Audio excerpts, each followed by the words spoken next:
Então, hoje a gente vai começar o nosso Basiscast falando assim, Shalom, Shalom. Hoje a gente está aqui com a presença do nosso querido Shalia Marcos, uma pessoa que nós amamos demais, conheci há um tempo atrás. Então, eu queria muito, em primeiro lugar, te receber e te agradecer a sua presença aqui. Aleluia, aleluia. E é claro, para quem não sabe de verdade, o Shalia tem uma história impressionante, ele é um homem de Deus. Aleluia. Particularmente eu conheci numa ocasião, numa reunião com o Danduque, mas de alguma forma assim eu quero agradecer a presença. E a gente quer ouvir um pouco mais da sua história também, bater um papo gostoso aqui. Amém, amém. Com todo prazer, é recíproco, eu que agradeço.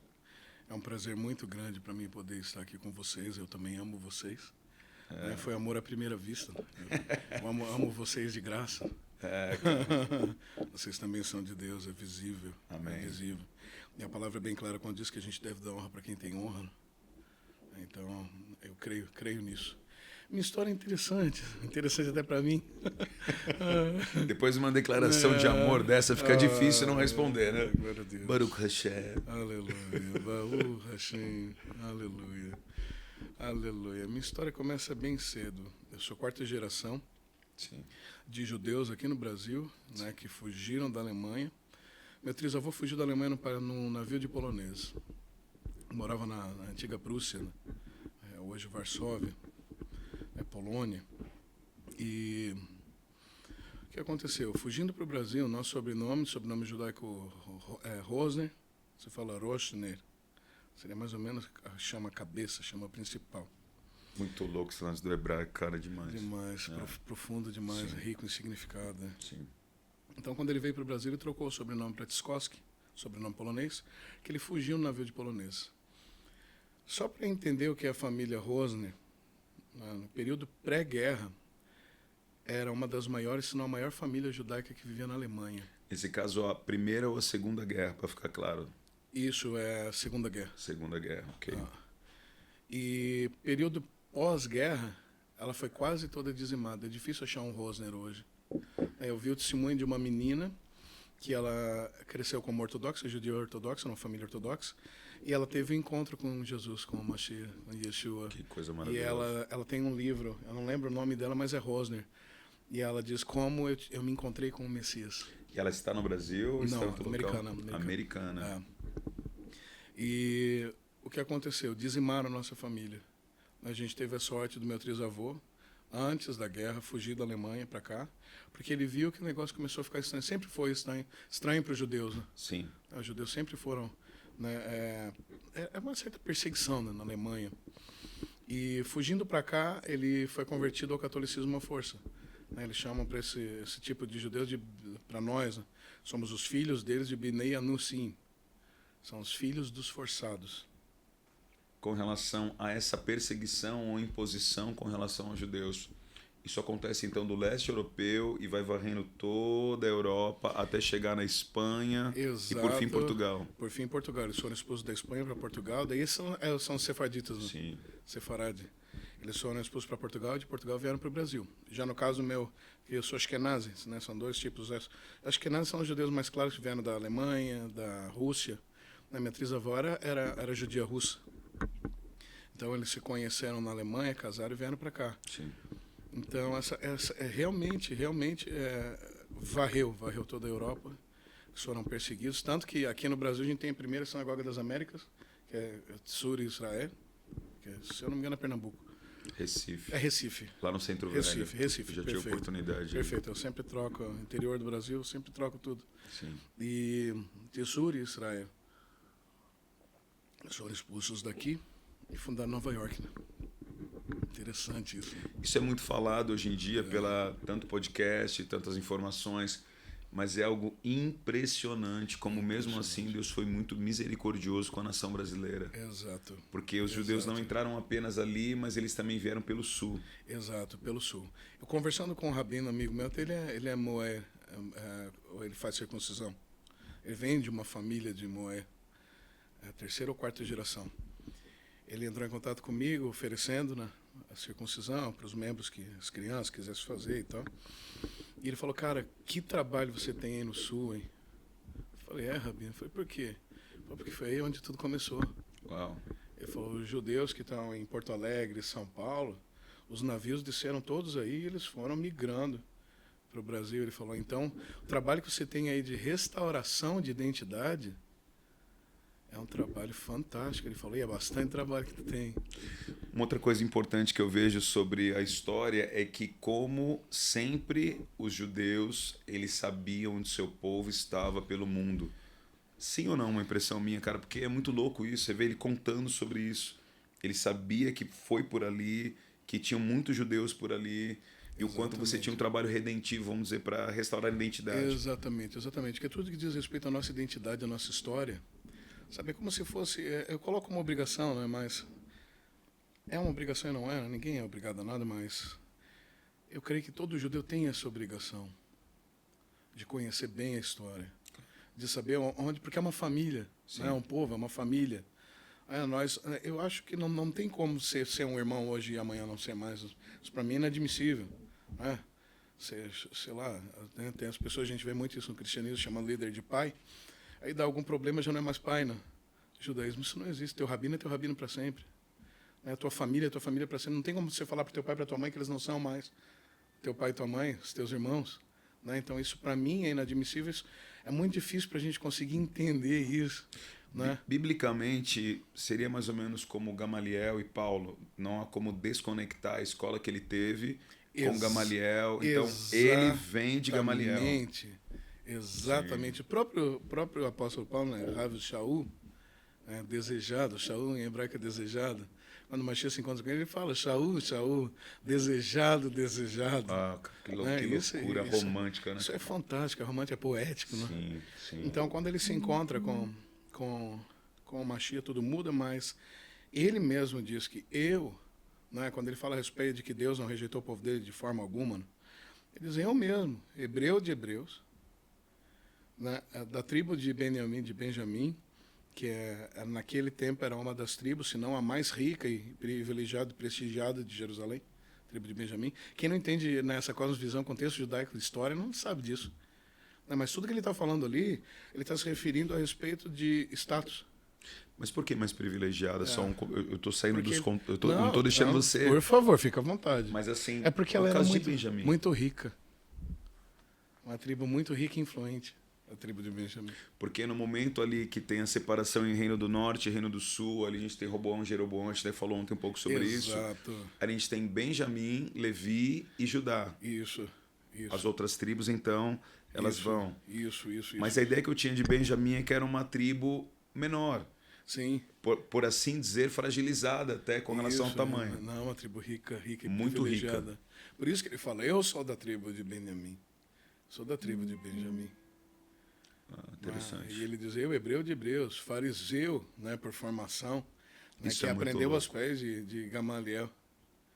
Né? Então, quando você começa a estudar a história de Gamaliel, entendendo que ele é neto de Hillel, porque tinha duas escolas em Jerusalém, Shammai e Hillel.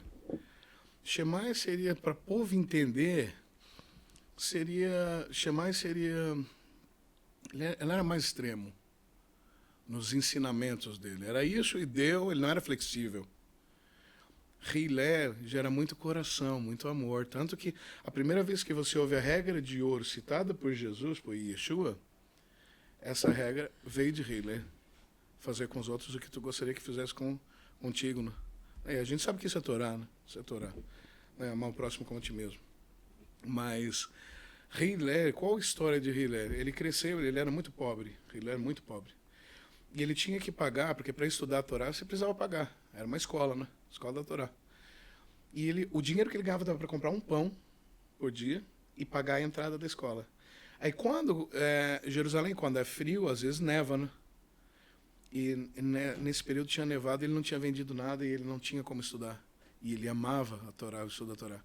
E ele ficou numa janela da escola, ouvindo que eles estavam ministrando.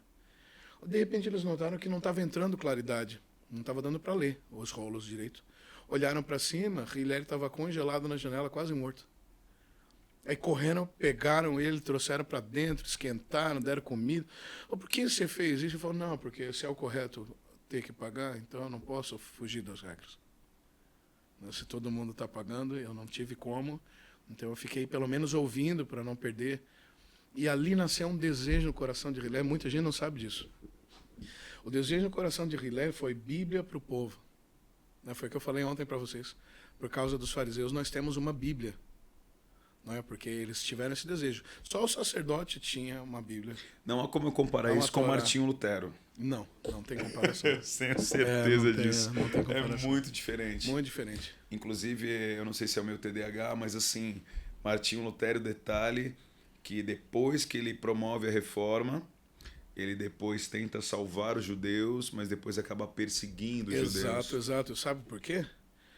Porque ele começou amando os judeus, a Igreja Católica é totalmente contra, e ele achou que ia conseguir converter os judeus em massa. Ao cristianismo. Exato, ao cristianismo. Ainda muito influenciado por Roma. Muito romano, porque ele era um padre romano. Né? Claro.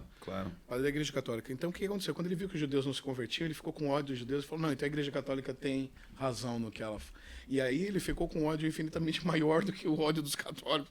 Né? Começou a escrever as cartas dele, que também foram usadas por Hitler para assassinar o nosso povo. É muito louco ouvir sobre isso, né? Porque minha família foi dizimada, né? É muito triste. Eu não sei se o meu trisavô tinha irmãos, porque na árvore dele só tem ele. Os documentos foram queimados, tudo foi destruído na Alemanha.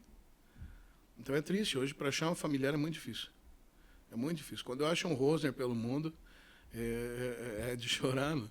Que é difícil encontrar. E essa pessoa que você falou, essa menina, no caso, você chegou a entrar em contato com ela? Ainda não, porque é bem recente o livro que eu descobri dela. Que legal. É bem recente, mas eu pretendo entrar em contato. Mas voltando para Hillel, ele nasceu no coração dele Bíblia para o povo. Só que daí o que aconteceu? Ele viu uma preocupação muito grande com isso, porque cada um ia interpretar a Bíblia da maneira que achasse melhor, né?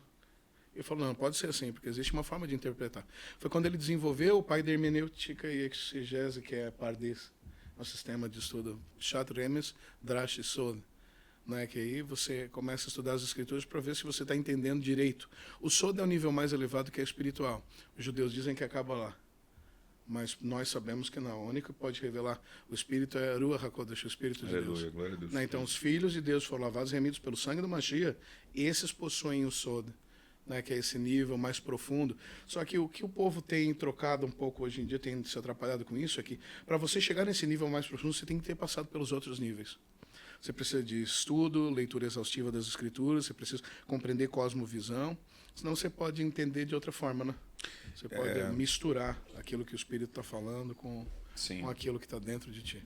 Eu acho que o lance também que você falou ontem na nossa conversa, enfim, sobre Nicodemos. A gente percebe um mestre da lei, mas que foi procurar Jesus à noite. Exato. Então, quer dizer, eu não consigo... Ele tinha um desejo, ele queria saber, mas ele também queria se blindar, porque ele não queria, de repente, se expor. É que assim, a gente precisa entender que a perseguição é muito grande. A gente vai para o período ali de Malaquias. A gente tem 400 anos de silêncio, né? Malaquias profetiza sobre o Mashiach. Quando você lê Malaquias, você pensa assim, não, o Mashiach vai vir como um rei. Ele vai reinar sobre as nações. Isso vai acontecer no milênio. Sim. Né? Mas não como ele veio primeiro como Ben Yosef, como filho de José. Né? Quando ele vier como filho de Davi, alguns entenderam, reconheceram ele como Ben Davi. Né? Filho de Davi, tem misericórdia de mim, é algo que só se refere para Mashiach, filho de Davi. Quando ele chamava ele de filho de Davi, eu reconheço que tu és Mashiach. Não é? E isso chamava a atenção dele. Mas quando você vê, né, lendo, fazendo uma leitura de Malaquias, essa é a crença do nosso povo. O Mashiach tem que vir como um general, né, como um dominador, um rei, né, dominando as nações, né, regendo as nações de Jerusalém, né, que de Sião sairá a lei, né? Então ele rege de Sião. Mas o que aconteceu? Yeshua veio trazer um reino que não é desse mundo. Ele diz, meu reino não é desse mundo. Meu reino não é comida nem bebida, é amor, paz, alegria de espírito. Então ele vem trazer algo que te liberta de dentro para fora. Porque de fora para dentro a gente sabe que não tem libertação. Quando os discípulos, né, Paulo e Silas estavam na prisão, eles não estavam presos ali. Né? O que aconteceu, que o anjo veio e abriu as portas, tudo aquilo ali revelou uma realidade dentro deles. A prisão não tinha como conter uma pessoa livre. Você pode estar preso aqui, o físico, mas o teu espiritual é livre, o espírito está pronto. Então Yeshua veio trazer essa libertação dos nossos próprios pecados, do nosso eu, e eles não conseguiram entender. Não é? Essa libertação infinitamente maior, porque você pode subjugar todas as nações, mas se você não for liberto do teu eu, você continua sendo escravo. escravo de ti mesmo. Na tua concepção, você vê que eu estou sendo bem direto já. Por favor. Faço questão. Você acha que hoje, por exemplo, então, por falta dessa consciência bíblica e muito declarada, a igreja vive um nível de escravidão muito forte ainda? Ah, com certeza. E isso impede essa revelação que nós falamos há pouco. Geração perversa, né? Essa época é difícil falar sobre isso. Sim. Né? Numa geração que sente dor por tudo. Uma geração fraca. Não, mas é uma geração perversa, uma geração fraca, uma geração que não tem essa revelação exatamente por causa disso. Por causa dessas prisões emocionais. Nunca se falou tanto sobre depressão, ansiedade, não é? Todas essas síndromes. Não é? Parece que isso tudo tem sido revelado nessa geração. Não é? Antigamente, o máximo que tu via uma criança era, não, esse é hiperativo. Agora, tudo é TDAH. Não é? É claro que existem os casos de TDAH. Mas eu vejo que eles estão colocando a culpa nas síndromes, né, de várias coisas que são deficiências, às vezes da própria criação, né, da orfandade com os pais vivos, né, que a gente tem bastante órfão de pai vivo hoje, e isso está dentro da casa do Senhor, está dentro da igreja. Sim. A igreja sempre foi influência para o mundo. Hoje a gente vê uma igreja sendo influenciada pelo mundo. Sim. Você não tem mais essa diferença, essa diferenciação. Tipo assim, aquilo que me fragiliza, eu não mais me fortalece uma vez que eu encaro isso. Exato. Aquilo que me fragiliza me torna ainda cada vez mais fraco. Cada vez mais fraco. Porque eu não escolho encarar isso. Cada vez mais fraco. Você sabe que eu sou um ser humano também, né? Às vezes as pessoas pensam que os líderes não são seres humanos. Sim. Porque o povo tem essa visão faraônica dos líderes, né? É um deus na terra. É um semideus. Ou babilônica. Isso é grego, né? A Grécia era assim, né? São os filhos dos deuses, são semideuses. Mas a palavra não fala isso. Só existia um homem perfeito, o nome dele é Yeshua HaMashiach, Jesus. Aleluia. Ele era perfeito, não é, sem pecado algum, e precisava ser assim para ele assumir o lugar dos pecadores. Porque se ele tivesse um pecado, ele pagava pelo dele. Não tem como assumir o lugar, né? Por que no Antigo Testamento os animais eram oferecidos? Porque o animal, ele não reflete sobre as coisas, ele não tem o que nós temos, como se chama?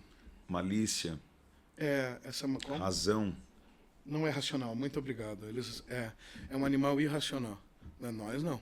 Então, como ele é irracional, você passava a tua culpa para ele, né? Colocava as mãos sobre no ritual, você passava a tua culpa para ele. Só que a realidade do Antigo Testamento é que encobria pecado. Você não vê em nenhum momento falando, não, foram perdoados, libertos do... Não, era redenção e expiação. Era uma cobertura. Sim. Né? Tanto que o dia de Yom Kippur, que era o dia que o sumo sacerdote entrava uma vez por ano, que a gente celebrou agora, né? Dia 12 de outubro. Era o dia da expiação. Dia de Yom Kippur, dia da expiação. Que é cobrir apenas. Que é cobrir. E Yom Kippur, Kapore, a cobertura. Aqui, por exemplo, aqui. Kippah. Kippah é a cobertura para lembrar que as mãos de Deus são sobre mim, que eu tenho que prestar contas, né? Que eu vou me apresentar diante do trono dele. Então, tudo no judaísmo é para te fazer lembrar. Né? Nós entendemos que o sagrado não é isso, o sagrado é ele. Né? Isso te faz lembrar do sagrado. Tanto que Kippah como Tzitzi, né, que é a orla das vestes de um judeu, né, o Tzitzi nos lembra dos mandamentos que nós precisamos obedecer. Você não precisa obedecer, então eu não preciso ser um cristão. E Porque Yeshua obedeceu até a morte de cruz. E só um detalhe então, ele foi o exemplo para mim. E só um detalhe com relação a Tzitzi, por exemplo, por usá-lo constantemente, ele faz um sentido de lembrança. Exato. Ou na realidade se torna comum também, você coloca e também já quando você vai perceber já... Não tem como. Não tem como, porque para nós, né, desde a infância, ele pesa. Ele pesa demais. Quando você coloca, sei lá, você está com o teu sítio e você entra num banheiro, você vai sentar no vaso, você lembra que o sítio está aqui, você tem que segurar ele para trazer.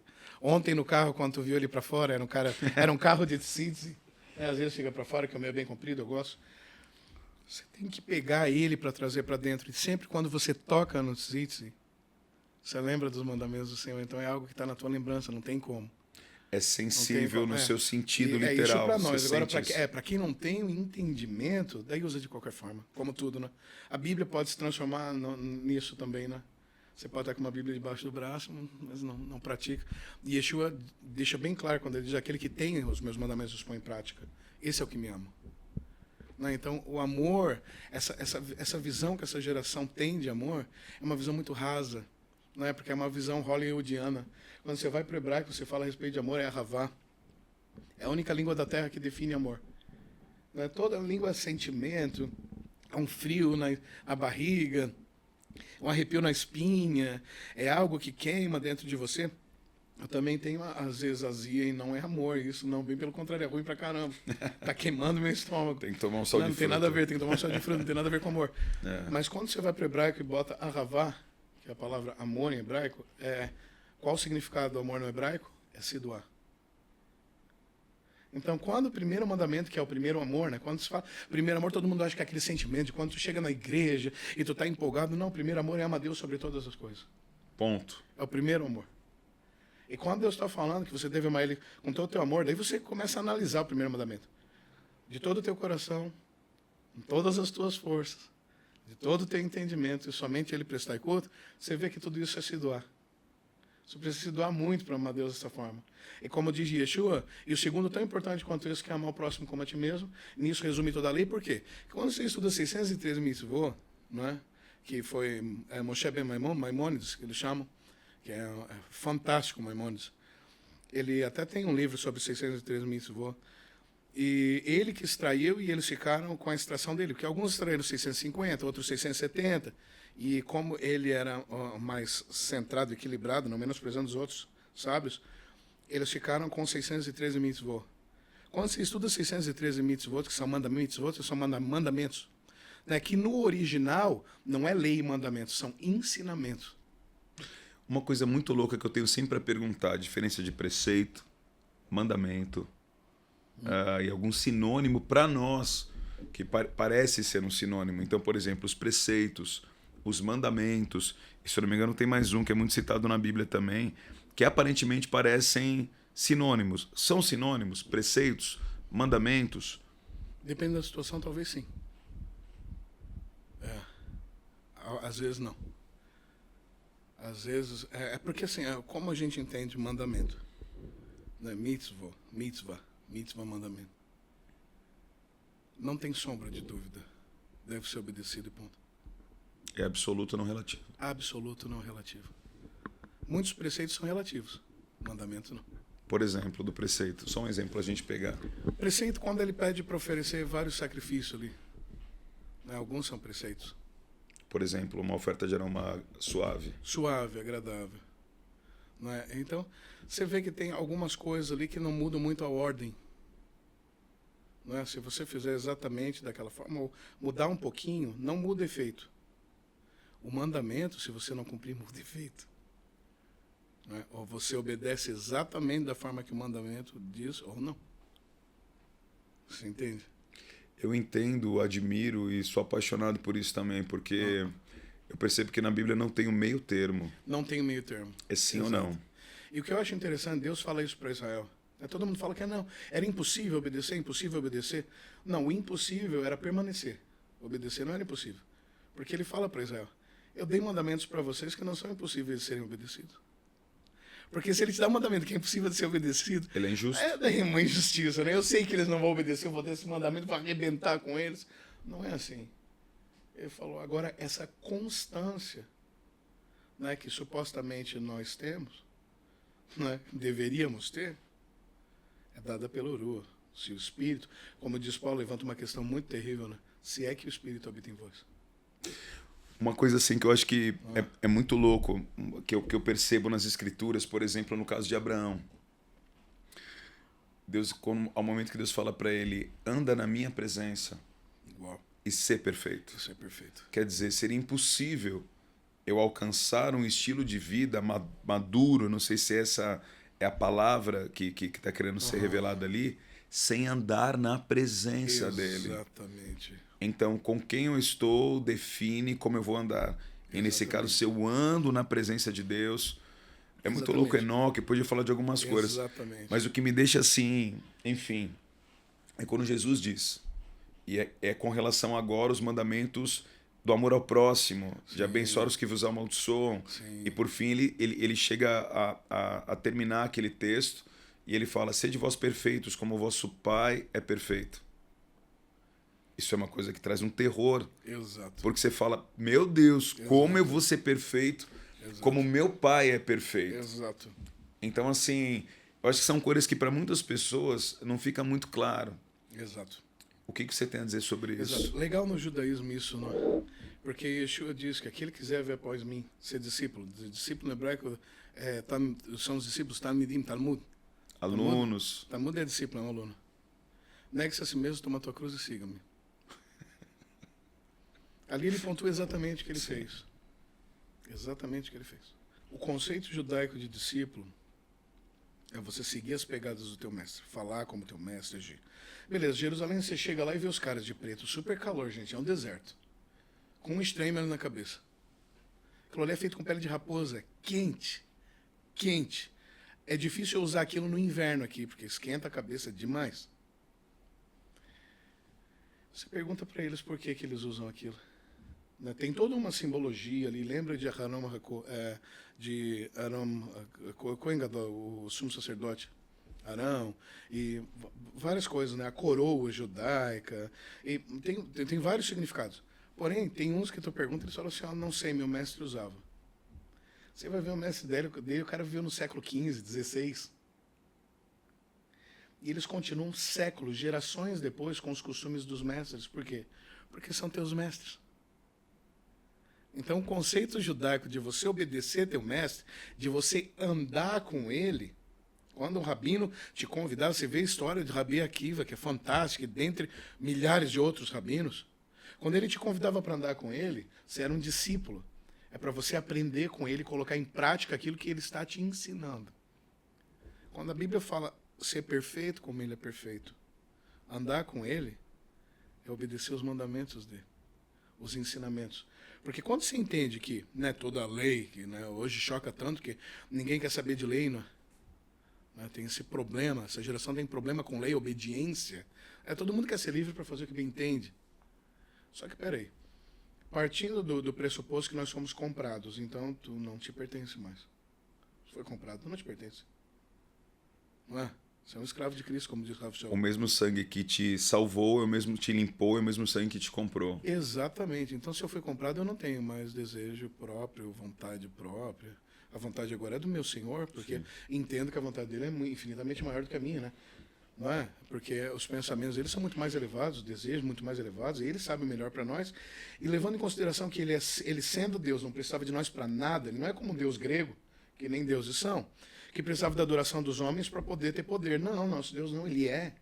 E ele falou para Moisés, ele falou, quando Moisés perguntou o teu nome, que eu vou falar para eles, quem me enviou? No hebraico, aquilo ali, eu sou o que sou, serei o que serei, literalmente, significa o quê? O que Deus estava querendo falar para Moisés? Eu sou tudo aquilo que tu precisar na hora que tu precisar, mas não precisa temer. Na hora exata, eu me revelo e eu faço o que precisa ser feito. Erie, Asher, Erie. Então você vê que ele é. Então ele não precisa da gente para nada. Tudo que ele estabeleceu é para o nosso bem. Os mandamentos são para o nosso bem. Para que a nossa vida vá bem. Antes tu era mentiroso, agora não é mais. Isso é maravilhoso, isso é libertador. Eu era um ladrão, agora não sou mais ladrão. Eu ajudo as pessoas com o fruto do meu trabalho. Isso é libertador, é maravilhoso. Eu era um assassino, agora não sou mais um assassino. Sabe, então os mandamentos do Senhor, eles não vêm para te aprisionar, bem pelo contrário. Eles trazem essa libertação. E quando Deus te convida para ser perfeito como ele, andar como ele, é em resposta aos ensinamentos dele. Foi a mesma coisa, o mesmo que Yeshua fez. Vocês querem ser meus discípulos? Então caminhem comigo. Foi o que ele fez com os 12 dele. E eles abandonaram tudo para viver uma vida. Então, viver a vida com o Senhor, uma vida nova. Em hebraico fala Teshuvah. Teshuvah é esse retorno para Deus. Não é só um arrependimento, haratá, arrependimento, dor, peso que se sente. Agora, quando a Teshuvah é o retorno para a tua essência, para aquilo que realmente tu é. Porque Deus sabe quem realmente você é. Nem você sabe. Porque o teu crescimento, tua influência familiar, tradição de família, as pessoas que te influenciam, tudo influencia. Música, filmes, seja lá o que for. Nós somos um conjunto de influências. E Deus sabe quem realmente tu é sem toda essa influência. Quem Ele te criou para ser. Por isso Ele te convida. Eu quero que você seja perfeito como eu sou. Isso que você está dizendo isso é perfeição. É muito louco, porque por trás de toda influência que não é de Deus, você vê então uma ação de uma forma ou de outra do pecado, e por isso de Satanás. Só dois caminhos. Querendo te transformar a imagem dele. A imagem dele. Mas esse lance você fala que por essência, como um pai vê um filho nascer, uma criança, e fala, é pura, ela é pura. Exato. É incrível que dá para ter essa, como eu posso dizer, essa percepção, que Deus nos enxerga dessa forma. Exato. Eu olho que você é impuro, mas eu te vejo com pureza. Exato. E eu tenho o poder para te redimir disso. Exato. É que essa mente dele é tão elevada. Sim. É tão elevada. Se um pai consegue enxergar isso numa criança, Sim. imagina o Criador, Hakadosh Baruch Hu, o Santo, bendito seja, Melech Olam, o Rei de todo o universo. Você imagina como ele vê o ser humano? Ele que se estende de eternidade em eternidade. Não é? Sim. Quando ele olha para nós, gente, eu acho assim, ó, o ser humano é digno de pena. E a gente é tão pequeno, né, cara? A gente é uma partícula de uma partícula comparado a essas proporções do universo. Exato. Como esse ser que se assenta, os céus cara, são um trono. Os céus não conseguem, sim. sabe? Ele é maior que o Sim. infinito. E a terra é escabelo dos pés. Muito louco. É demais. Não é? Foi o que os anjos perguntaram, né? Quem é um homem Sim. para que te lembre dele, o filho do homem para que tu visites, tu, o rei do universo. Sim. Tá muito legal, mas eu queria voltar um pouco agora com relação à sua história. Por favor. Porque Por favor. poderia falar com você umas 10 horas, cara. Verdade. Eu acho que tem assunto, pergunta e conhecimento, Verdade, mas assim, glória a Deus. me fala um pouco depois dessa sequência. Beleza, o que aconteceu? Aconteceu que com 15 anos, na minha família, nós tínhamos um amigo de família, estudioso das escrituras, ele viu a lista de Schindler. Chegou na casa da minha mãe, vocês são Rosner? Ela falou, somos. Sabe, vocês são judeus. Ela é. Meu pai sempre falava a respeito disso. Falou, você sabe que vocês foram salvos na lista de Schindler? Minha mãe falou, não, isso eu não sabia. Eu tinha 15 anos, cara, eu corri na casa do meu avô, ficava perto da minha casa. Falei, não, vou resolver isso agora. Lista de Schindler.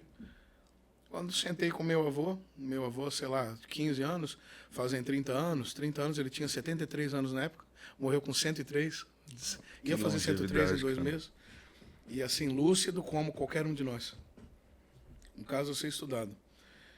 Falei, vô, tu sabia que nós somos salvos na lista de Schindler? Ele falou, sempre soube. Falei, por que não falou nunca nada para ninguém? Ele falou, nunca ninguém me perguntou. E ali ele começou a contar, que desde a infância, tanto a avó dele, né, que é a minha trisavó judia, nascida em Jerusalém, né, que fugiu da Rússia, foi para a Alemanha, depois veio para cá, como o avô dele, né, que foi o primeiro Rosner que veio para o Brasil, Adolf Rosner, que Adolf só depois de Hitler, que nunca mais, nenhum judeu colocou o nome no filho de Adolf, porque até então era comum. O nome como Tiago, José, João, na Alemanha Adolf. Então, o que aconteceu? Aconteceu que desde a infância eles falavam para ele, você não pode falar que é judeu para ninguém, nunca para ninguém. Você só pode falar que é judeu para alguém da família que algum dia se interessar por isso. Porque senão eles vão te matar. Ela tinha uma Torá escondida debaixo da cama. Ela falou, filho, nunca fala que a avó tem esse livro aqui. Porque senão eles queimam o livro e matam a avó. Então a gente sofreu sempre essa perseguição desde sempre, inclusive aqui no Brasil, né? Levando em consideração que, como a gente conversou, mais cedo Getúlio Vargas fechou o Brasil para os judeus, né?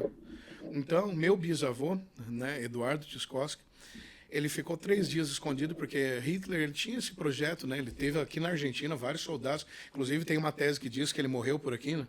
Hitler, na Argentina, fugiu para cá, né? Não se sabe, não dá para, né? Não se sabe, não dá para afirmar isso. Mas ele mandou soldados alemães recrutando alemães no mundo inteiro. O meu bisavô sofreu tanto, ele ficou tão desesperado, ele sabia tanto a respeito, que ele ficou 3 dias escondido no mato. E falou para minha bisavó, tu diz que tu não me conhece, porque senão eles vão matar toda a família. Isso você está dizendo em que local do país ou do mundo? Criciúma, porque o meu trisavô foi um dos fundadores de um município ali perto chamado de Forquilinha. Um dos fundadores. E eles moravam sempre por ali, né, no interior. E no interior já tinha essa pressão terrível, esse medo de morte. Né, porque eles, como moravam numa colônia de alemães e italianos, né, sendo judeus, até um dia eu estive num restaurante que é o mais antigo de Forquilinha, eu conversei com uma senhora lá, que ela falou, parece que eu te conheço, mas tu tá com isso na cabeça. Eu falei, aqui, pá. Falei, tu é judeu? Eu falei, sou. Falei, de que família tu pertence? Eu falei, eu pertenço aos Tchaikovsky aqui. Ela olhou e falou, realmente, nós sempre soubemos que eles eram judeus. Eu falei, sério? Eu falei, quem te contou isso? Ela falou, minha avó contava a história do teu trisavô, e ela disse que aqui todo mundo sabia que ele era judeu. Então ele viveu uma pressão. Eles converteram ele ao catolicismo, ou ele ia morrer, né? Por isso nós somos chamados de meninos, filhos esforçados. Beleza, depois que eu descobri isso, eu falei, Senhor, agora eu entendo porque que eu não me encaixava em lugar nenhum, porque eu sou um judeu. Salvo na lista de Schindler. Eu sabia que eu era judeu, mas ali caiu a ficha. Tipo, olha a tua história, olha de onde tu veio, presta atenção, não dá para te viver como um goi, como um gentil. Você foi escolhido para outra coisa. Ali eu comecei a orar, fiquei quase 6 anos, mais de 5 anos orando. Falando, Senhor, eu preciso que tu traga uma sinagoga para cá. Numa época que o celular era lanterninha, tá? A internet de escada. Era quase impossível comprar um kippah. E de repente, um dia eu estava vindo do trabalho, tinha chego bem tarde, trabalhava com informática na época.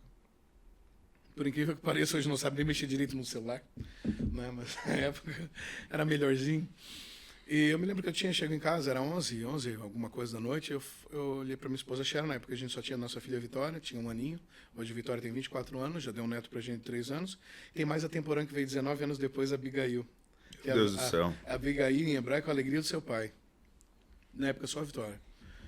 E de repente, eu cheguei em casa, não estava muito legal. Eu falei, amor, eu vou orar. Fechei a porta do meu quarto, 11h30 da noite. Comecei a orar e comecei a falar para Deus, Senhor, eu não aguento mais viver essa vida aqui, Senhor, eu sei que tu tens algo para mim, eu quero voltar para Jerusalém, Senhor, eu não aguento mais viver aqui. Falei, Senhor, se não for para voltar para Jerusalém, para me sentir completo em Ti, sentir que eu estou servindo para algo, eu prefiro a morte, cara. Não tem por que estar vivo sem um propósito. E hoje eu entendo, milhares e milhares de pessoas, centenas de milhares, não têm um propósito. E é isso que Yeshua veio trazer para as pessoas, um propósito, um porquê. Você não tem propósito, você vai encontrar no cristianismo real, com pessoas decentes, né, pessoas que realmente têm seguido as pegadas do Messias, você vai encontrar um propósito, e um propósito maravilhoso, maravilhoso, um propósito eterno. Eu me lembro que tocaram no interfone e eu não ouvi. De repente acharam, bateu na porta do quarto. Amor, tem um colega teu lá embaixo, tá te chamando. Eu pensei, pô, nunca vem na minha casa, 11h30 da noite. Me chamando, me tirou da oração, alguém morreu, né? Que é atípico. Quando eu desci, eu olhei para o meu rabino, e Yehoshua ben Levi. Josué é filho de Levi. Ele é um levita. Ele é da família de Levi, ele é descendente de Levi. Eu olhei para ele e falei, poxa, eu pensei um judeu em Criciúma, porque só tinha eu que eu conheci até então. Quando ele me abraçou, gente, ali eu saí fora do ar, porque o nível de profecia dele era muito profundo. Era um homem de Deus fantástico. Foi a primeira vez, porque é um conflito na cabeça, um judeu que pega fogo, né? Levando em consideração que Atos capítulo 2 eram 120 judeus que estavam no cenáculo. Sim. Né? E que o Pentecostes aconteceu com 120 judeus. Então o movimento pentecostal começou com os judeus no cenáculo, 120, né? Na festa de Shavuot, festa de Pentecostes. Beleza, ele me abraçou e começou a falar a respeito, ele foi tomado por Deus, e começou a falar a respeito da minha oração que eu estava fazendo em pensamento no meu quarto. Eu entrei em parafuso. Falei, não, isso não existe. Eu já tinha recebido algumas profecias, que é mais genérico, né? Tu entende que é Deus e tal, mas aquele nível ali de expressando os meus pensamentos exatamente como eu estava. O que me destruiu foi quando Deus falou para mim, aquilo ali me toca meu coração até hoje. Ele falou, filho, tu prefere a morte, estás me pedindo para te levar para Jerusalém. Ali, eu já tinha derretido no meio da rua. Derretido, cara, eu gritei muito. Não sei se daqui a pouco a polícia vai vir aí, mas depois a gente explica. Ele falou, eu vou te falar algo hoje. Tu és Jerusalém para mim. Essa palavra mudou minha vida inteira. Ali eu vi que eu tenho um Mashiach. E Yeshua é o Mashiach que se preocupa comigo. Que ouve a minha oração ao ponto de compartilhar ela com aquele homem santo. E para me revelar o quanto ele se preocupa. O quanto ele se preocupa. Os mínimos detalhes. Peguei minha esposa Sharon, porque o nosso rabino ele é brasileiro, mora há mais de 30 anos nos Estados Unidos. E a mãe dele morava perto da nossa casa, né? Porque eu conhecia esse rapaz, o irmão dele, que era um colega meu, não era um amigo íntimo, mas eu sabia onde eles moravam. A mãe dele é uma pessoa muito gentil, uma pessoa de Deus fantástica. Falei, o Sharon, pega a Abigail e vamos, só chorava. Ela falou, o que aconteceu? Aconteceu alguma coisa com alguém? Falei, não, bem pelo contrário, cara. Deus se encontrou comigo no meio da rua. através de um filho dele. E aquela madrugada foi sobrenatural. E ali ele contou que ele tinha vindo a mão de Jonathan Cahn. Jonathan Cahn é o fundador da Beth Israel. Hoje representa a Beth Israel no Brasil, a primeira e única Beth Israel do Brasil inteiro. É uma sinagoga de judeus e não judeus que creem no Mashiach, que creem em Jesus. E ele veio a mão de Jonathan Cahn, que Jonathan Cahn é uma figura importantíssima nos Estados Unidos, um profeta da família de Arão, judeu, nascido em Jerusalém, fundador da Beth Israel, lá, né, o primeiro de todos. E ele escreveu um livro que é O Presságio, que conta a história das duas torres gêmeas anos antes de acontecer. Deus tinha revelado para ele. Então ele foi chamado no Capitólio. Ele falou, cara, com os caras lá que a América estava nessa decadência porque tinha abandonado Deus. Eu achei até que ele ia preso, cara, no Capitólio, descendo o sarrafo nos caras. E Jonathan Cahn, é muito interessante. Jonathan e C-A-N-H, Jonathan Cahn. O ministério é a Beth Israel, né, Jerusalém Center, e Hope of the World, Esperança para o Mundo. Ele falou que veio a mão de Jonathan Cahn para fundar a primeira Beth Israel no Brasil. Eu, minha esposa Sharon e minha filha Vitória somos os únicos 3 da primeira safra que sobreviveram 23 anos depois até hoje. Até hoje a gente não conseguiu recuperar o número de judeus que foram mortos em Shoah, no Holocausto. Mas eles não entendem que Yeshua era judeu. Sabe, que ele tinha os sítios dele, ele obedecia os mitzvot do Senhor. Não é? Tanto que ele fala para os leprosos que ele cura, ele fala assim, agora vai e oferece o sacrifício no templo para o sacerdote. Ele era fiel à lei de Deus. Alguns rabinos entendem. Até tem uma discussão de um rabino com um pastor americano, ele estava no Muro das Lamentações, um senhorzinho, e esse cara, de repente, dá uma doida assim nesse pastor americano e ele começa a querer enfiar Jesus goela abaixo no rabino. O rabino olha para ele e fala, querido, eu sei que você é uma pessoa muito boa, nossa conversa estava tão boa até agora, mas você começou com isso de Yeshu, que ele chama de Yeshu, porque Yeshu é impronunciável, porque não é digno. É uma ofensa. Para eles ele não é digno de ser pronunciado. Ele falou, tudo bem, eu vou te fazer só uma pergunta. Se eu posso? Pode. Se você diz que Yeshua é teu Mashiach, você diz, está lutando aqui comigo a respeito disso. Ele obedecia às leis do Senhor, por que você não obedece também? Cara, o pastor ficou sem ação, acabou com o pastor. Porque se ele é teu Mashiach, você tem que obedecer teu Mashiach. Você tem que seguir aquilo que teu Mashiach fazia. Ele era obediente da lei, ele cumpria Shabbat, as festas, ele obedecia. Cara, o rabino com 3 palavrinhas acabou com o cara, matou ele. Eu achei ele muito gentil. Muito astutamente gentil. Astutamente gentil. Sim. Mas essa é a realidade. O povo de Israel é o único povo que, quando se converte, tem que abandonar a cultura. Tem que abandonar kippah, tzitz, não pode mais usar tefilin, tá ali. Esse foi um dos maiores erros, e acredito eu que seja o maior erro da igreja ocidental. Exato. Acreditar Concordo. que ela é a raiz. Concordo. E não foi enxertada como nós falamos ontem. Paulo fala totalmente Sim. o contrário. Ele diz de maneira nenhuma ele rejeitou o povo dele. Tanto que o Apocalipse é todo Israel se convertendo, né, e reconhecendo ele como Mashiach. Então ele não muda. É que assim, esse Deus não muda de plano.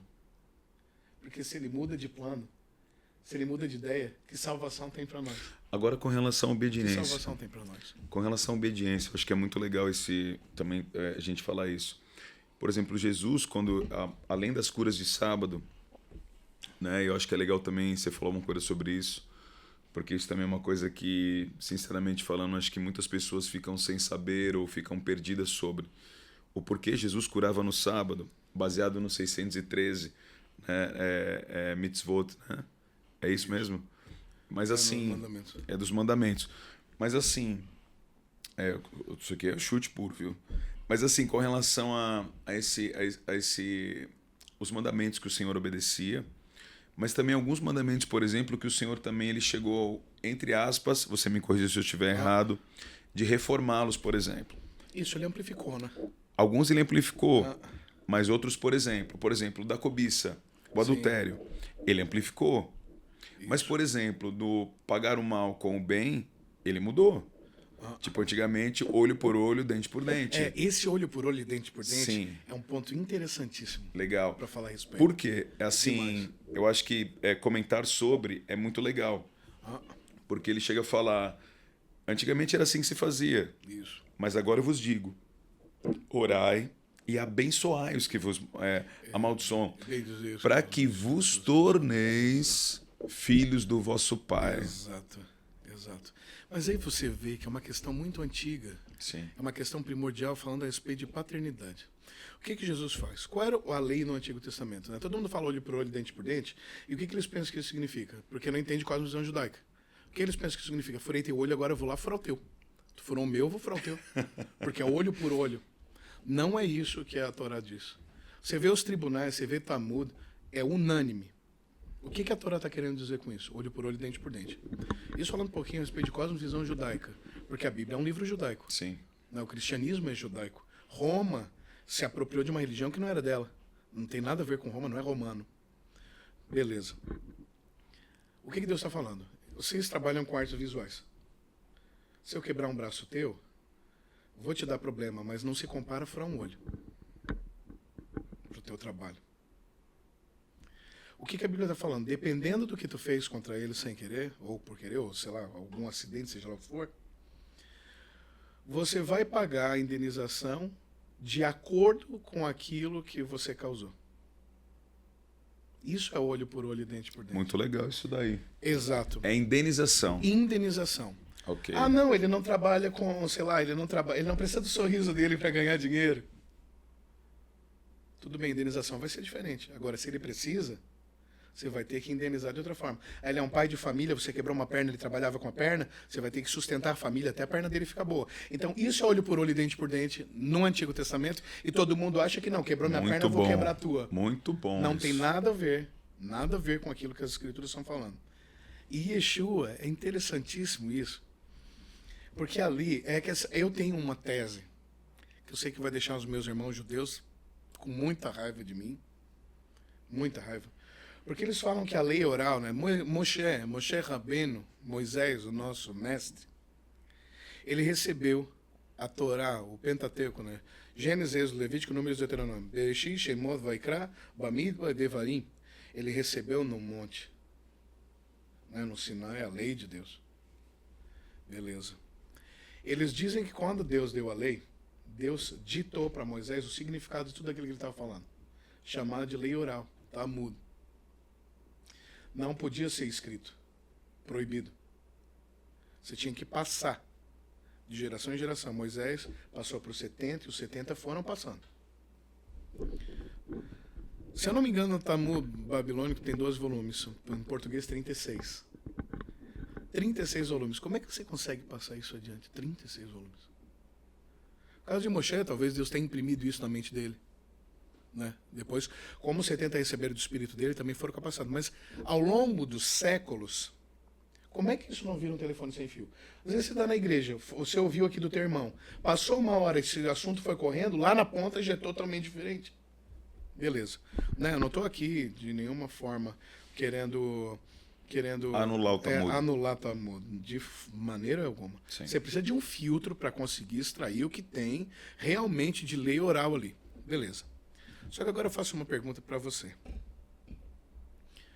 Se ali é uma explicação do que é a Torá, só que muita coisa não bate, tem muita heresia, eu sei porque a gente estuda Talmud, muita heresia que vai contra a própria Torá e os mandamentos do Senhor. A questão que eu levanto aqui é, não seria o Brit Hadashah e Yeshua, o Talmud?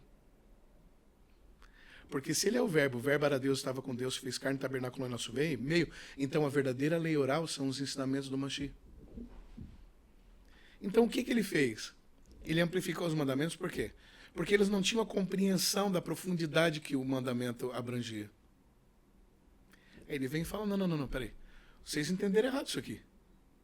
Não é o simples fato, só se tu deitar com ela que tu adulterou, não. Se tu cobiçar com o teu coração, você já adulterou com ela.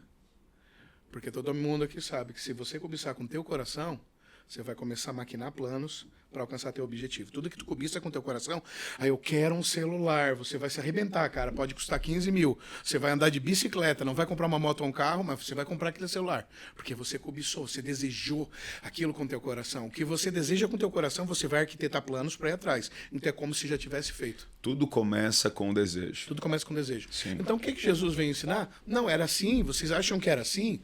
Não foi isso que Deus quis falar desde o princípio. Eu sou a lei oral, eu sou o Talmud. Eu sou. Eu sou. Por isso, quando ele fala, antes de Abraão, eu sou, os caras queriam matar ele, porque Uma das coisas só Deus. Uma das coisas mais impressionantes sobre os contextos agora que você está colocando, sobre a visão, porque a cosmovisão judaica, ela sabia exatamente o que Jesus estava dizendo, quando ele estava dizendo e o porquê ele estava dizendo. Exatamente. Então, isso acontece com Nicodemos. Né? Para aquela geração não havia dúvida nenhuma do que Jesus estava fazendo ou dizendo. Eles tinham plena convicção do que, de fato, Jesus estava intencionalmente com as suas ações. E é tão forte loucura. que eles viviam esperando o momento de apedrejar ele se ele fosse contra a lei de Moisés, porque eles tinham direito legal de apedrejamento. Em nenhum momento da vida de Jesus na Terra, eles conseguiram um motivo para apedrejar ele. Porque, inclusive, as explicações dele iam a favor da lei. Até quando ele fez isso, quando ele fala um novo mandamento eu vos dou, cara, isso aí podia ter gerado um apedrejamento. Porque o que ele está acrescentando no mandamento? Simplesmente ele estava amplificando o significado. Falando, vocês entenderam errado, não é assim. É dessa forma aqui. E se você for ver, isso já está na Torá. O que ele falava já estava na Torá. Ama o próximo como a ti mesmo, já estava na Torá. Olho por olho e dente por dente, não é assim, você tem que amar teu inimigo. Deus já fala isso desde sempre. Deus falou isso para Caim. Sim. Agora teu irmão é teu inimigo? Cadê teu irmão? Eu não sou a babá dele. Eu falo, tá. É porque o sangue dele clama por justiça. O que ele fala antes? O pecado bate a porta. E a ti, cumpre dominá-lo. O que ele estava falando para Caim? O que tu tá pensando é mal, cara. Tu tem que amar teu irmão. Você tá aqui... Você é o primogênito, você tinha que estar cuidando dele. Aí que vem a cosmovisão de primogenitura. Aí você vê o amor de Deus, porque assim, qual o problema dessa teologia? É que transforma Deus em dois deuses, e não pode. Shema Israel, Adonai Eloheinu, Adonai Rabaushem, Kivum, Mahuto, Leolam, Vaed. Ouve, ó Israel, o Senhor nosso Deus é um. Errado. Bendito é o seu nome, o seu reino é para sempre. Transforma Deus em dois. Um Deus super tenebroso, cara, do Antigo Testamento, estava disposto a matar todo mundo, que ficava esperando alguém pecar para acabar com a raça deles. E agora um Deus que aceita tudo, depois do Mashiach. A gente precisa entender que a morte do Mashiach não foi para Deus. Não tem nada a ver nem com ele mesmo, não precisava. Tem tudo a ver com a gente. Não mudou Deus em nada. Ele continua sendo o mesmo Deus de sempre. O mesmo Deus. Mudou foi a gente. Lavado e remido pelo sangue do Cordeiro de Deus. Não é? Tiveram os pecados perdoados. Você já vê Deus falando isso a respeito disso desde sempre. A respeito do amor ao teu próximo, ao teu inimigo, desde sempre. A nação de Israel era a única que chegava e às vezes Deus mandava dizimar todos. Né? Deus conhece o futuro. Mas na maioria das vezes, não. Não deixa eles em paz. Passa por aqui, eles não fizeram nada contra vocês. Não mata todos.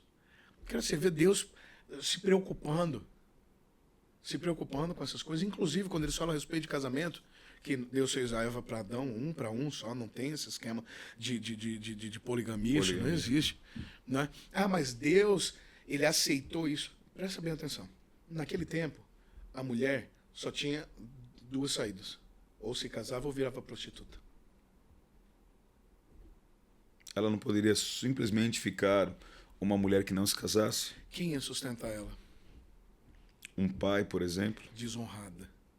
Porque não tem marido e descendência. A coisa mais importante era descendência, filhos. No contexto atual também é? Para a judia? Para a judia, sim. Filhos. Quando eu digo judia, não de descendência, mas de religião, ou o contrário? Também.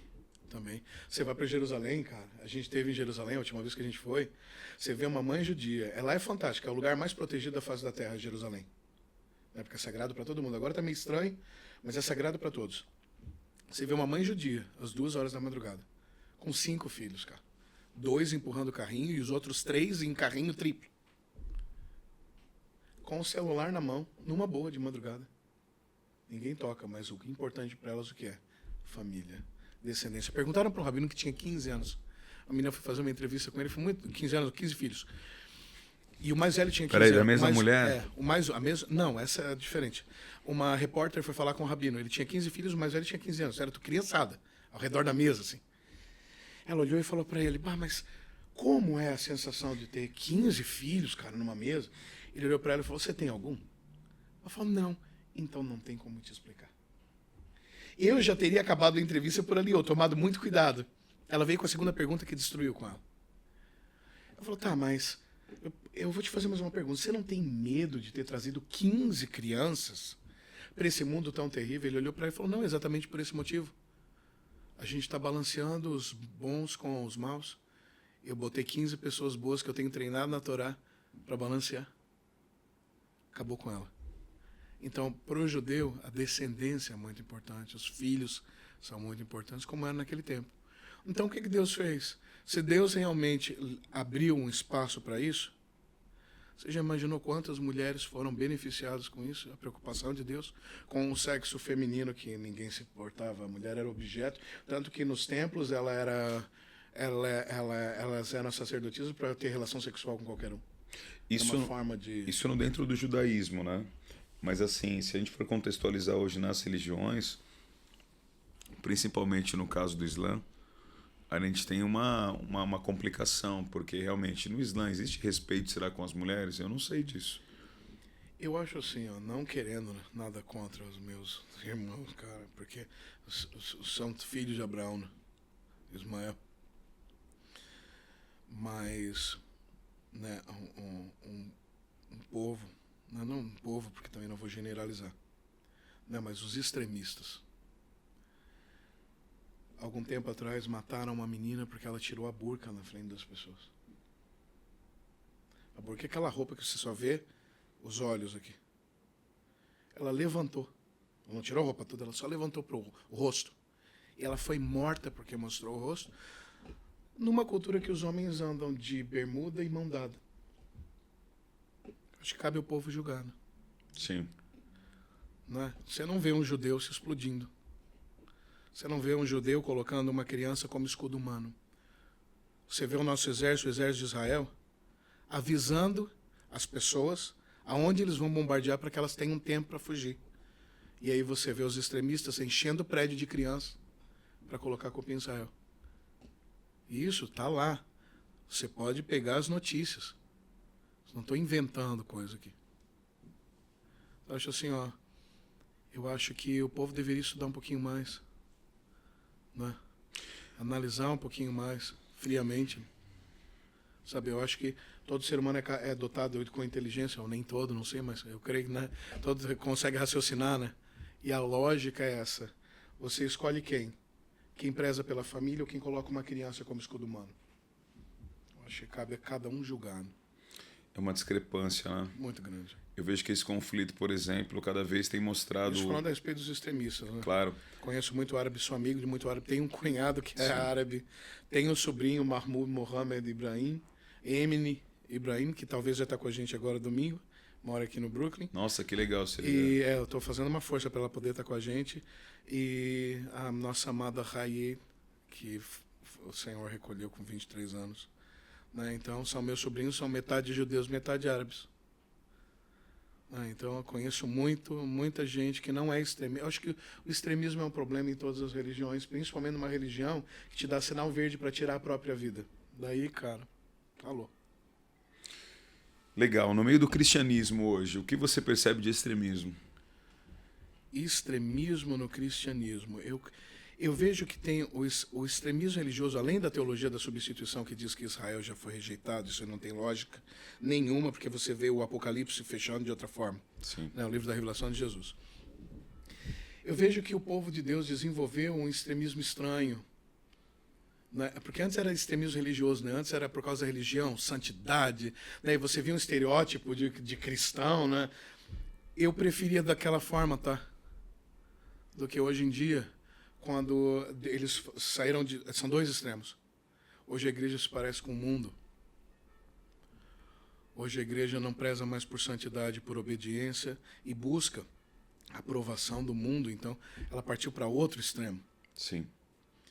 Você vê um cristão que não é um cristão que não honra o Mashiach, um cristão que não conhece as Escrituras, um cristão que vive cheio de problema, doença, ansiedade, um monte de coisa que não consegue mais lançar isso, né? Lançando toda a vossa ansiedade sobre ele, porque ele tem que cuidar de vós.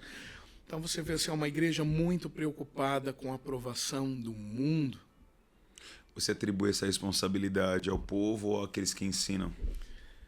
Eu creio que a responsabilidade da nossa geração é de todos, porque a gente vive na era do conhecimento. Não?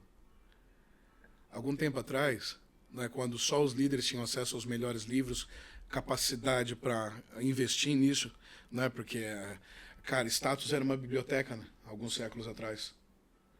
Agora, com uma geração que você pode dar um clique, você tem tudo ao alcance, a geração do conhecimento, eu creio que a culpa não é só dos líderes, é do povo em geral.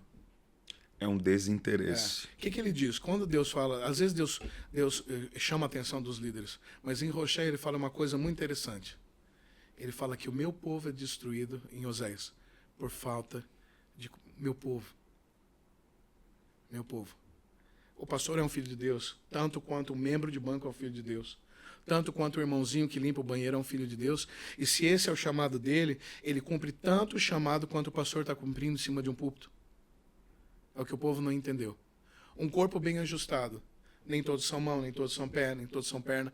E ali, os membros que você cobre mais, que, né, são os mais desonrosos, acabam sendo os que mais têm honra. Né? E ali você começa a entender que o povo de Deus não entendeu o que é um corpo, onde Cristo é o cabeça, e não está bem ajustado. E se o corpo não está bem ajustado, ele dá problema. Né? Ali eles não entenderam que não importa o que você faz, qual a tua posição no reino. O que importa aqui é você estar desempenhando o teu papel, independente de qual papel ele seja. Porque se essa é a vontade de Deus para a tua vida, você está fazendo o mesmo que qualquer preletor aí gigante que está pregando aí para milhares de pessoas. Se Deus te escolheu para aquilo, você está desempenhando o teu papel no reino. É como numa empresa, né? Nem todos são gerentes, né? Tem os caras da linha de produção que se parar a empresa morre. O que o Tiago fala sobre a fé sem obras é morta, né? Exato, fantástico. A gente percebe muita gente, e chegando até ao ponto de dizer, e muito louco isso para mim, porque você percebe que os apóstolos eles sempre foram muito ousados, eles tinham uma ousadia. Exato. Que era Cristo neles, como Exato. Cristo também o foi. E ele chega a falar de uma forma tão violenta, cara, fala assim, essa fé que vocês têm, os demônios também têm. Exato. E eles tremem. Creio que estremece. Porque eles sabem que o juízo um dia será feito. Exato. Por que eu vou temer alguém pelo simples fato de existir? Exato. Eu sei que um dia eu vou dar contas. Exato. Porém, eu vejo uma cultura hoje em dia muito grande de não fazer nada. Exato. E até como uma pastora, certo tempo atrás, pregou, e a pregação que essa pastora pregou foi sobre a igreja consumidora.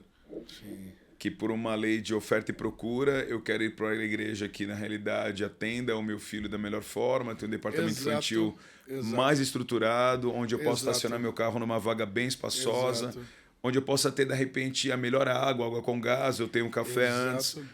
Sem menosprezar o cuidado, ou de alguma forma um conforto, que é gostoso, é legal, todo mundo gosta disso. Mas é como se mudasse um pouco. Exato. A gente não está mais para servir. Exato. A gente cada vez mais quer ser servido. Exato. Qual a sua leitura com relação a essa cena atual também? Eu acho interessante que, assim, ó, falando a respeito disso, cara, é uma questão terrível, porque eu já vi gente saindo da igreja por causa da qualidade do papel higiênico. Não é hilário? É hilário. Inclusive, eu faço aqui uma lembrança de uma estação do ano. Quem se lembra do papel primavera?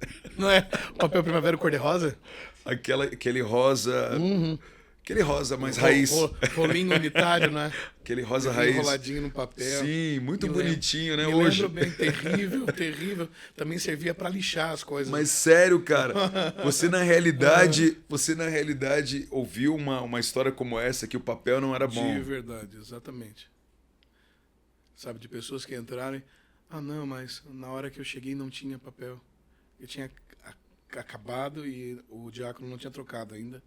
O coitado do diácono. Coitado do diácono, questionou a qualidade do papel. E saíram, cara. Então eu acho assim, ó. Esse é o problema do ser humano.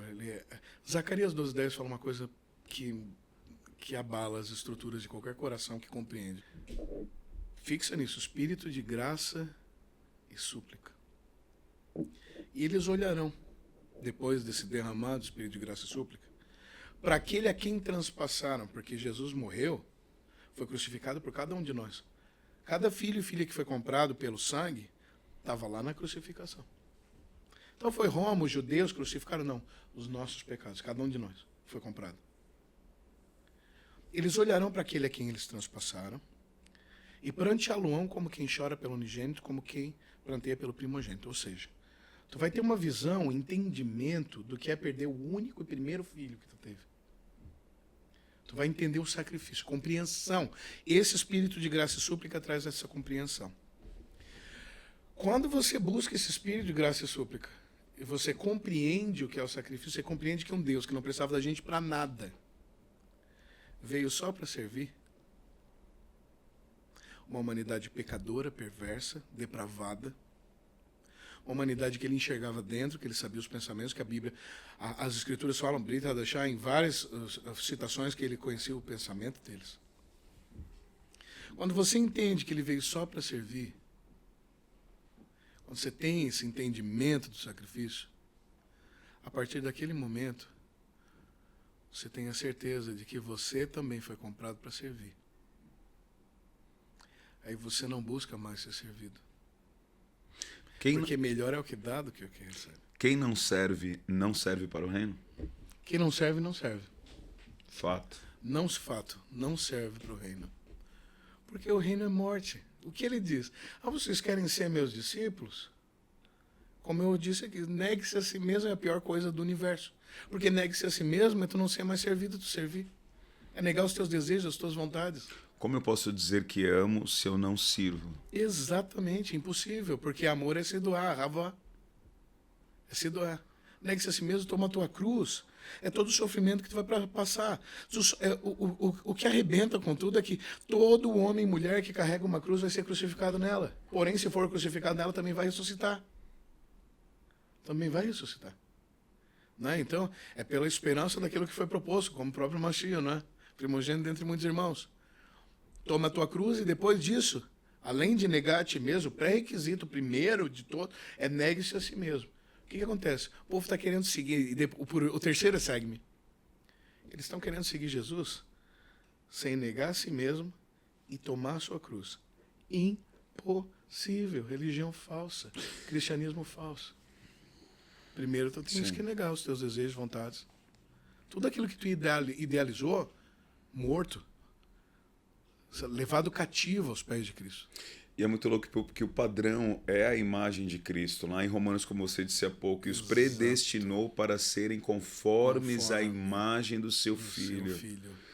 E nesses dias assim, Rabi, eu percebo que existe uma manipulação e um jogo nessa manipulação, que ele é assim, bom, já que eu servi a um sistema e fui muito abusado... não, isso é igreja abusiva. Agora, eu também sou livre e não quero mais servir a sistema nenhum. Então eu quero apenas sentar numa cadeira, eu quero receber, porque na realidade vai receber. Isso. O que alguém passou tempo, o que alguém buscou, e uma fonte que está fluindo. Então apenas eu quero receber e eu vou medir muito bem o que está sendo servido. Eu sou crítico a isso. Daí o que acontece? Tu te transforma no teu carrasco. E também no seu pastor. Isso. Por quê? Porque tu sofreu por causa daquilo e agora tu está estendendo esse sofrimento para outra pessoa. A Bíblia fala sobre essa geração, a nossa geração. Primeiro fala sobre Laodiceia. Não? É o primeiro ponto que eu tenho que frisar. Abastada, tem tudo. Mas o levanta e anda não tem mais. É cega, nu. Não é? É lastimável. Porque não consegue ver a própria nudez, a própria depravação e decadência. Essa é a geração de Laodiceia. Sim. Em segundo lugar, sentiram coceira no ouvido. E estão procurando líderes que preguem de acordo com o desejo do coração deles. Não é uma geração que sente coceira? Cara, o que eu acho muito louco esse lance de colírio, cara. Quando eu entendi que esse foi o conselho, não é? Quando eu entendi que o colírio, pelo menos o meu entendimento, são lágrimas, cara, Isso é demais. Isso é demais. É o que Leonardo Ravenhill falava, né? Que faltam lágrimas nos púlpitos, lágrimas. Ninguém mais prega com coração, com sentimento. Então tá faltando isso, né? Verdade. Tá faltando essa verdade nos púlpitos. Né? O primeiro que precisa sentir é o líder, né? O lance da igreja de Laodiceia também, ele é tão preciso, creio eu, cara, que de todas as 7 igrejas, é a única que Jesus estava à porta, logo nós entendemos. Exato. Ele foi colocado para fora. É como eu sempre falo, essa geração é a geração, né, de Laodiceia, mas que ele tem virado as mesas aqui. Como ele fez no templo, são os mercadores, né, os mercadores do templo, né? Sim. E ele tem virado as mesas nessa geração. A gente nunca viu tanta vergonha sendo exposta como a gente tem visto agora. Ele está expondo, porque o julgamento começa pela casa, e depois ele julga as nações com a ira dele. Né? Os filhos ele corrige, as nações ele julga, né? Não é? Então eu tenho visto o Senhor fazendo isso, expondo cada vez mais. E expondo porque ama. Virando as mesas, dando uma chance para arrependimento. Isso, são os boanéis, os filhos do zelo, né? Eles se levantam quando ele começa a virar as mesas, né? Você vê Jesus virando as mesas com um chicote na mão. Primeira vez que você vê nas Escrituras esse lado de Jesus enérgico, né? Agressivo, né? Digamos assim. Né? E você vê Jesus virando as mesas. Naquele momento, os filhos do zelo se levantam. São aqueles que não compactuam com a sujeira. Eles lembraram das palavras de Davi. Maqueno Davi, nosso rei Davi. O zelo pela tua casa me consome. Então eu quero deixar isso bem claro aqui. O momento em que Deus vira as mesas, não é esse momento de agora eu só sofri, eu vou cruzar meus braços e agora eu estou aqui para receber porque eu só... Não. Deus começa a virar as mesas, você vê a decadência, a depravação da igreja, também não é momento de fazer ela honrar a murmuração. Não. Isso no Antigo Testamento era punido com uma coisa que parecia lepra, mas era muito pior, sarado. Não. Esse momento é dos filhos do zelo se levantar e falar, não, agora a gente vai fazer diferente. A gente vai tomar uma posição em Deus para fazer valer. Enquanto os líderes estão caindo, nós estamos nos levantando, os filhos do zelo. Não é? Então esse é o momento dos filhos do zelo se levantarem na nossa nação e no mundo. Trazer esse zelo pela casa do Senhor que consome. Né? Então eu vejo assim, esse é um momento muito maravilhoso, propício para nós. Nos levantarmos em Deus como esses filhos do zelo, trazendo de volta, fazendo ainda mais. Alguém precisa fazer. Quando um líder cai, não é motivo de alegria, é motivo de muita tristeza. Porque se um líder caiu, alguém precisa tomar uma posição. Né? E geralmente é quem sente a dor disso. Só esse Deus tem convocado. E esse tempo é um tempo muito maravilhoso. Não vai dar para a gente abordar hoje, que é um assunto muito extenso. Dia 2 de outubro nós entramos em 5.785, ano judaico. E a única coisa que eu posso falar a respeito disso, para não dar muito spoiler da reunião de amanhã, é que o número 5 é o número de Deus. Você vê o nome de Deus, tetragrama, tem 2 vezes a letra rei. Letra rei é o número 5. E no judaísmo sempre o último número do ano é que fala a respeito do ano, de como o ano vai ser. Esse ano é tido, inclusive no judaísmo, como o ano de Deus. Então o Senhor vai convocar os filhos de volta. O Senhor vai convocar aqueles que não tomaram uma posição a tomarem uma posição em Deus. Porque senão você vai ser exposto também. É momento de arrependimento. O arrependimento muda tudo. Né? Para os líderes que talvez vão estar nos ouvindo, não sei, né? Mas tomara que sim, eles têm uma chance de se arrepender, tomar uma posição e se levantarem com ainda mais poder e glória, ou esconderem o erro, a sujeira, e Deus não vai aceitar isso, não vai admitir. Não é? Deus vai continuar expondo, e depois isso se estende para as nações. E quando a gente vê Deus julgando as nações, não é nada fácil. Não é nada fácil. Nada está em oculto a não ser para ser revelado. Nada. Ou será aqui na terra em confissão, ou será lá na eternidade em juízo. Exatamente. E tem um problema, né? Aqui na terra em confissão, tu te arrepende e alcança a misericórdia. Que ele confessa e se arrepende, né? Né? Abandona, alcança a misericórdia. Agora, lá diante do trono, meu irmão, não tem mais desculpa, né? É muito louco que Acabou. a imagem, né? A preocupação é a imagem com que as pessoas têm, né? De nós. As pessoas elas não se preocupam com qual imagem eu tenho mostrado para Deus. Exato. Só que, de fato, isso é uma idolatria gigantesca, porque se eu me preocupo mais com o que o meu irmão pensa de mim, Isso. obviamente eu vou querer ocultar a parte ruim, né? Isso. Exaltar a parte boa, Isso. mas eu me torno um escravo, então, diante disso e para com Deus. Por isso que eu te falo, essa influência mundana na vida do cristão, porque você vê isso nas redes sociais. Né? Todo mundo tem uma vida perfeita. Né? Todo mundo tem a pele perfeita, o corpo perfeito. Cara, meu Deus do céu, não tem vida mais faz de conta do que uma vida de rede social, né? Sim.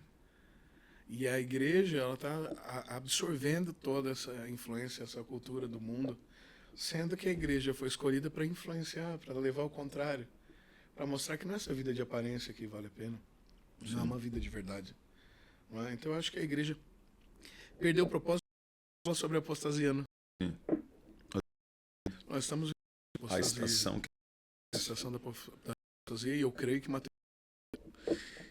é das dores. E para a gente chegar mais ou menos por minha preferência com você aqui, mais 2 horas e meia, a gente usa aqui uma porção, coisa nesse sentido. Não, Mas assim, a ação sua hoje na terra, alguém que você fala, cara, de todos aqueles heróis da fé que eu vejo que tiram para a glória, essa é uma pessoa que conhecia a minha vida e eu amo essa vida. Meu salve hoje em vida, falando a respeito de minha influência na vida, achava um ser humano ímpar, Gregório McKnight. Até hoje, pela morte dele. Profeta, uma pessoa fantástica. Fantástica.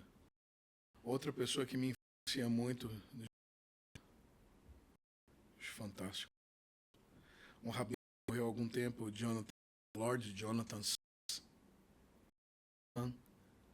ortodoxo. Fantástico. E o meu amado Goi,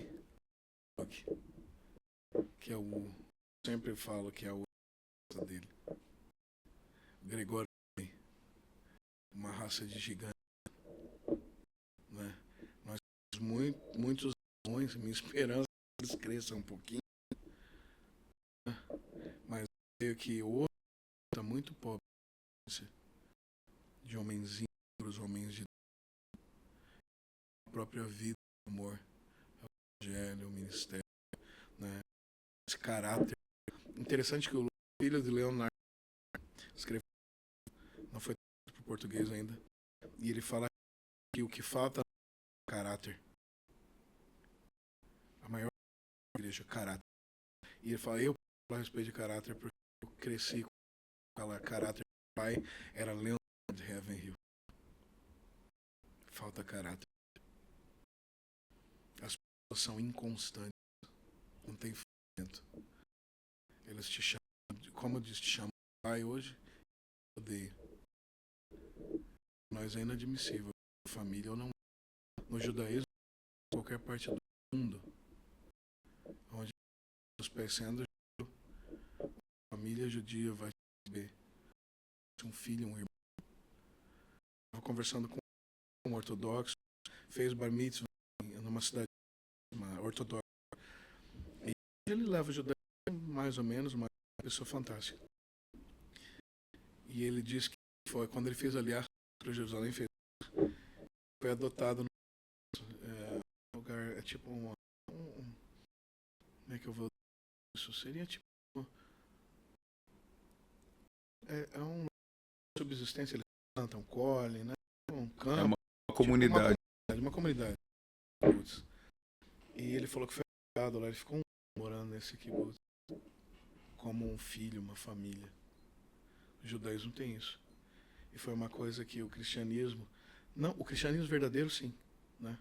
Tive ao longo da história vários, né? Inclusive os puritanos, que para mim são fantásticos, né? Que eram assim, mas a gente vê que o cristianismo perdeu isso.